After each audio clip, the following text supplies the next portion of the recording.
সবাই হাত জোর করে বসবেন মা। এই গান ভক্ত একমাত্র ভগবানকে নিবেদন করছে। সাধারণভাবে মাইকে শোনা হয় বলে এই গানের যে কোনো মূল্য নাই, একবারও ভাববেন না বাবা। রজনীকান্ত গানটা যে লিখেছিলেন, গানের কত বড় তাৎপর্য ব্যাখ্যা আপনারা এই গান সবাই জানেন। তাই সবাই ভগবানের চরণে গানের ব্যাখ্যা শুনলে বুঝবেন কতটুকু আত্মনিবেদন। প্রত্যেকটা কথার ব্যাখ্যা আছে বাবা। ভগবানের চরণে আত্মনিবেদন করে সবাই হাত জোর করে সেটাই বলবে। তুমি নির্মল করো, মঙ্গল করে, মলিন মর্ম মোছায়। সবাই মিলে বলবেন, নির্মল করো, মঙ্গল করে, মলিন মর্ম মোছায়। নির্মল করো, মঙ্গল করে, মলিন মর্ম মোছায়। তুমি নির্মল করো, মঙ্গল করে, মলিন মর্ম মোছায়। পূর্ণ কিরণ দিয়ে যাক মহকালী মা ঘুচায়ে, মলিন মর্ম মোছায়। হরি বল হরি বল হরি বল। মঙ্গল করে, মলিন মর্ম মোছায়। তুমি নির্মল করো, মঙ্গল করে, মলিন মর্ম মোছায়। অল্প অল্প করে বুঝবো।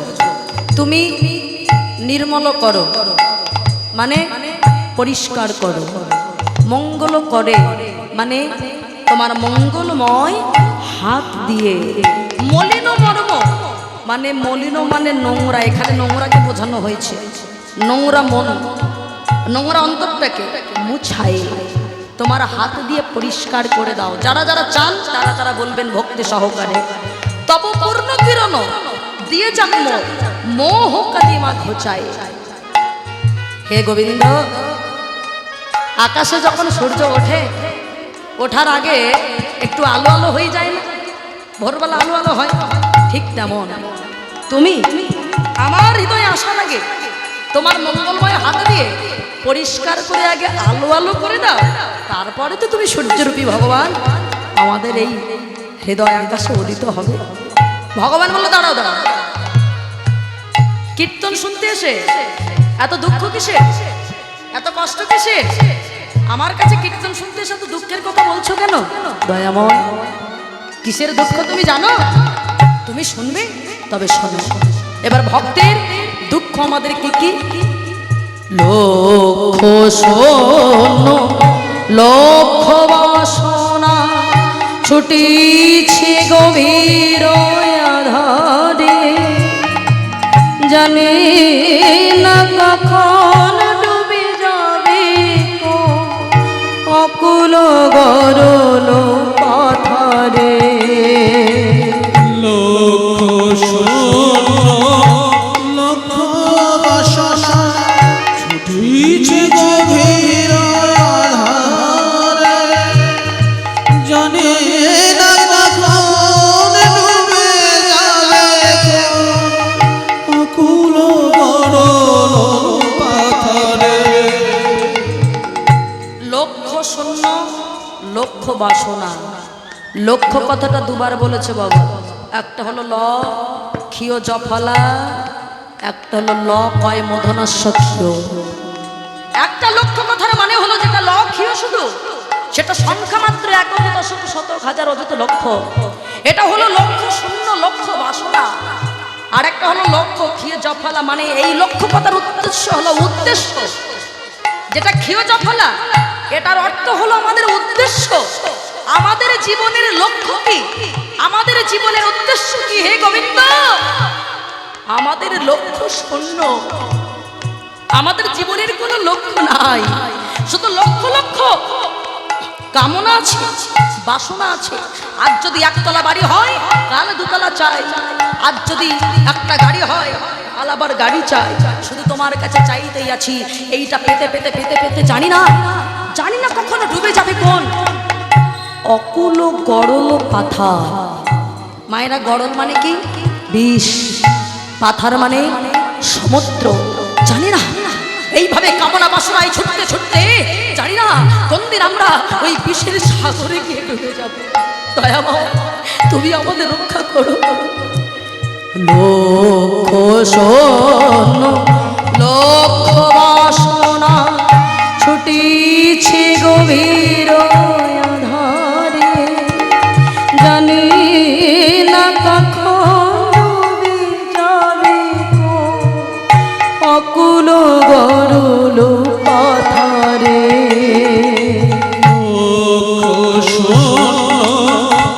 লক্ষ বাসনা ছুটিছে গভীর আধারে, জানি না কখন ডুবে যাবে অকুল গরুল পাথারে।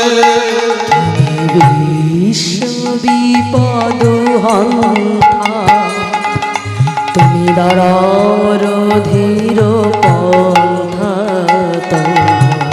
শ্রীচরণ তলে লয়ে সম মত বাসনা গোচায়, ভুলিল মত মোছায়। হরি বল হরি বল হরি বল।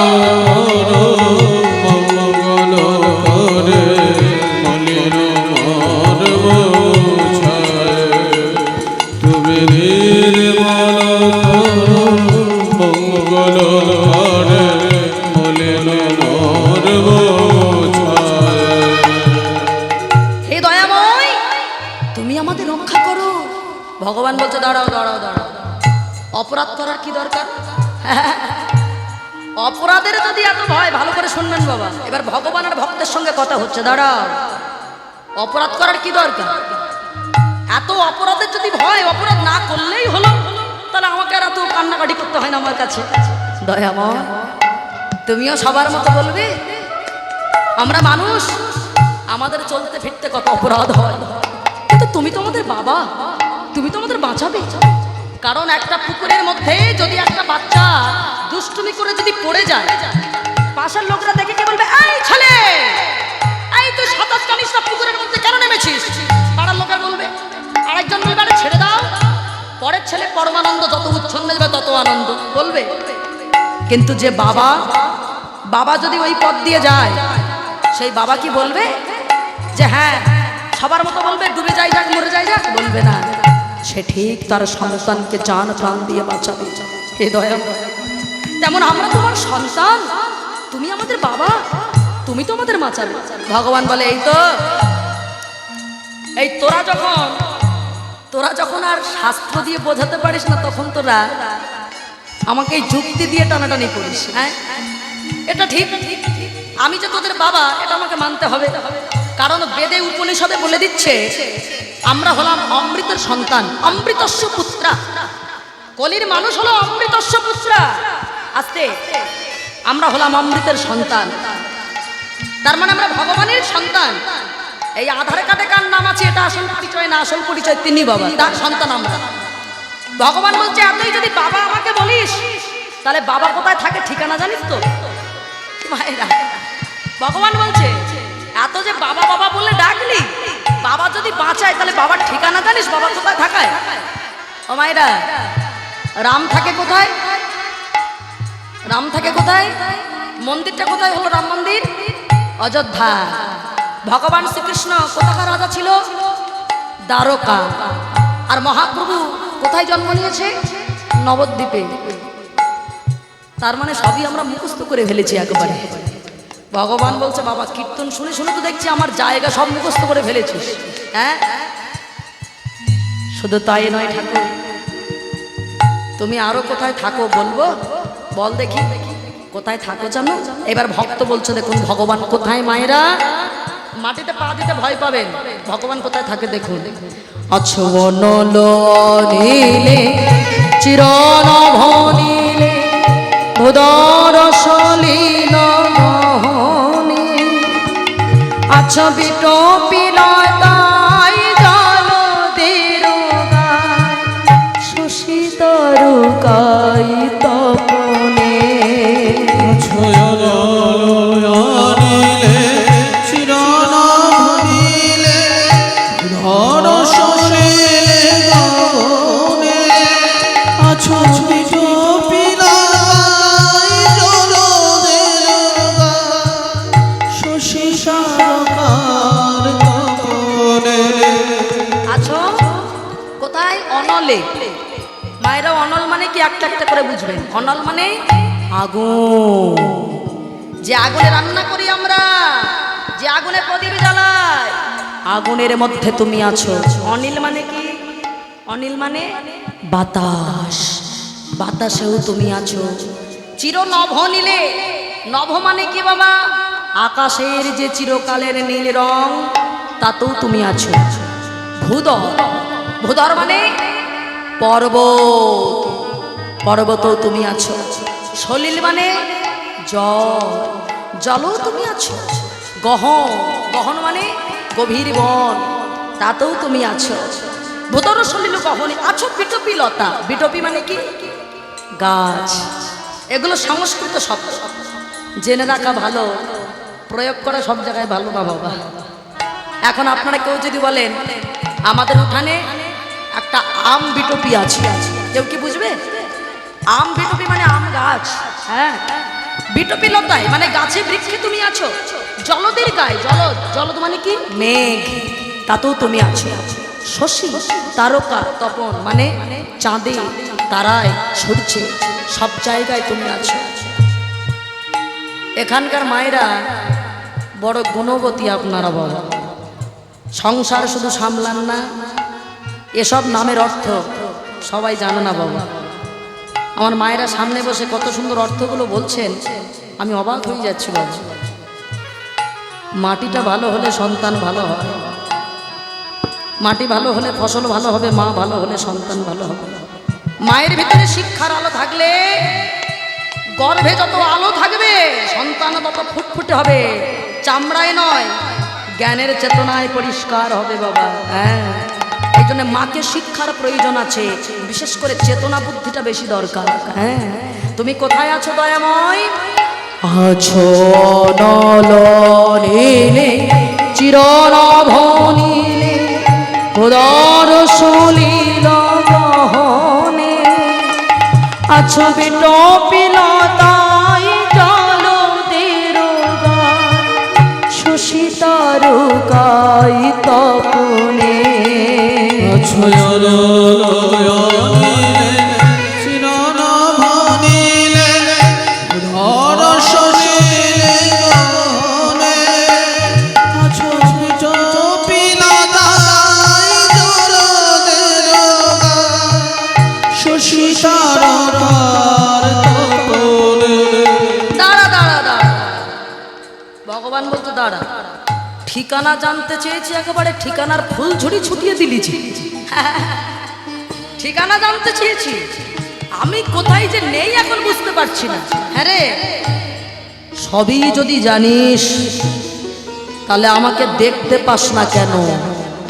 মায়েরা, ভগবান প্রশ্ন করছে, এতই যদি জানিস তোরা আমি সব জায়গায় আছি, তোরা আমায় দেখতে পাস না কেন ঠাকুর? ওটাই তো বড় সমস্যা।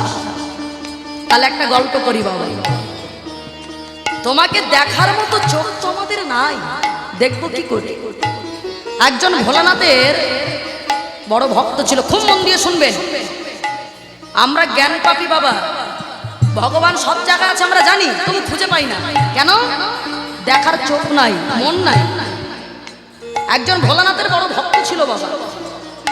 জীবনে ভিক্ষা না করলে খাওয়া হতো না, ভিক্ষা পেলে যেটুকু হতো আগে ভোলানাথকে দিত, তারপরে খেত। একদিন মা দুর্গার মনে কষ্ট হলো, হ্যাঁ গো, ও তোমার ভক্ত তুমি দেখতে পাচ্ছ না? ও না খেয়ে দিন যান করে, তোমাকে যেটুকু পাই তোমাকে আগে দেয়, তুমি এক কাজ করতে পারো তো, ওকে তো তুমি কিছু দিতে পারো, ওকে তুমি যদি কিছু টাকা পয়সা দাও, সোনা দানা দাও, তাহলে তো ভালোই হয়। ভোলানাথ বলছে পার্বতী আমি দিতে পারি কিন্তু নিতে পারবে না। হ্যাঁ, আমি দিতে পারি কিন্তু সইতে পারবে না। চুপ করো তুমি, আগে দিয়ে তো দেখো। আচ্ছা ঠিক আছে, শোনো, ও যেমন আমার সন্তান, ও তো তেমন তোমারও ছেলে, তুমি তো মা, তা আমি না দিই তুমি দাও না। ও মায়েরা, একদিন ওই ভিখারি ভিক্ষা করতে বেরিয়েছে, এখন সারাদিন কিচ্ছু ভিক্ষা মিলছে না। মা দুর্গা সেই দিনেই, যেদিন ভিক্ষা করতে বেরিয়েছে সেই দিনেই ওই সামনের দিকে, রাস্তার একটু সামনের দিকে একটা রাস্তার উপরে এক লরি হিরে রেখেছে। হিরে, আমার আপনার কাছে হিরে অনেক ব্যাপার, মা দুর্গার কাছে কি কোনো ব্যাপার? এক লরি হিরে রেখেছে, যাতে ওই পথে আসলেও দেখতে পায় হিরেটা। হ্যাঁ, এখন সেদিন ভিখারি ভিক্ষা করছে, কেউ ভিক্ষা দিচ্ছে না। ভিখারি ভাবলো অনেক বেলা হয়েছে, কেউ তো ভিক্ষা দিচ্ছে না, এক কাজ করি আজকে একটু অন্ধ সাজবো।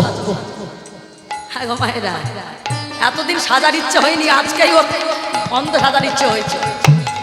কাঁধে যে নোংরা গামছাটা ছিল, ওই গামছাটা নিয়ে চোখের মধ্যে ভালো করে বেঁধেছে, বেঁধে এখন ওই পথ দিয়ে যাচ্ছে। হঠাৎ ওই হিরেগুলোর উপরে পা পড়েছে। হ্যাঁ, পা পড়তেই, হিরে তো এখন পাথরের মতো বাবা, পা পড়েছে, পড়তেই বলছে আমাদের দেশের সরকার ভালো না। বাবু, হিরের উপর পা দিয়ে বলছে আমাদের দেশের সরকার ভালো না, রাস্তায় শুধু পাথর ফেলে রাখে, জীবনে রাস্তা সারাই করে না। রাস্তার উপরে পাথর সারা জীবন ফেলে রেখেছে, জীবনে রাস্তায় ঠিক করে না, সরকার ভালো না আমাদের দেশে। তার মানে হিরেটাকে পাথর ভাবলো কেন? চোখে তো গামছা বাঁধা। ঠিক তেমন দয়াময়, আমরা সবাই জানি যে তুমি কোথায় আছো, সব জানি, কিন্তু দেখতে পাই না কেন জানো? আমরা তো মায়ার সংসারের আস্তরণ দিয়ে চোখটাকে গামছার মতো ঢেকে রেখেছি, তোমায় চাইলেই আমরা দেখতে পারবো না। যদি কৃপা করো তবে একবার না দেখতে পেলেও এই অন্তরের ময়লাটা পরিষ্কার করে দাও ঠাকুর। আমি নয়নে বসন বাঁধিয়া বসিয়া ধরে মনে গো কাঁদিয়া, নয়নে বসন বাঁধিয়া বসিয়া ধরে মনে গো কাঁদিয়া। আমি দেখি নাই কিছু, বুঝি নাই কিছু, দাও হে দেখাই বুঝাই, মলিন মর্ম বুঝাই। হরি বল, হরি বল, হরি বল, মঙ্গল মলিন